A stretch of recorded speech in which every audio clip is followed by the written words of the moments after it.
Hello everyone. তো সেদিন ছিল শ্রাবণ মাসের তৃতীয় সোমবার।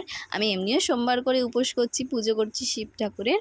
তো সেদিন হঠাৎ করেই ঠিক হলো আমরা দুই বান্ধবী মিলে যাব হচ্ছে ভূতনাথ। তো যেইভাবে প্ল্যান হলো তাড়াতাড়ি করে রেডি হয়ে বেরিয়ে পড়লাম। শীতের মধ্যে গিয়ে যে ট্যাক্সি ধরে সোজা চলে এলাম ভূতনাথে।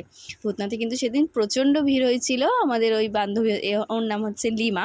তো ওরই একজনের চেনা জানা ছিল বলে আমরা কিন্তু লাইনের মাঝখান দিয়ে ভিতরে একদম চলে গেছিলাম, আমাদের লাইন দিতে হয়নি। সবাই একদম ড্রাম ধরে ধরে জল ঢালছিল। আমরা ফুল মালাই মিষ্টি এগুলো নিয়ে গেছিলাম, আর এইখানে দোকান থেকে এসে এরকমভাবে বালতি করে পঞ্চামৃত তৈরি করে নিয়েছিলাম। আর প্লাস আমি কিন্তু একটা ডাবও ঢেলে নিয়েছিলাম। এই যে দেখতে পেলে আমি কীভাবে মাঝখান থেকে আমরা ঢুকে গেলাম।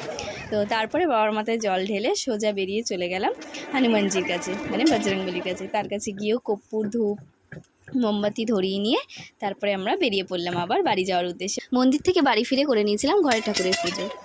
তো চলো আজকের ভিডিওটা এই পর্যন্তই, টাটা।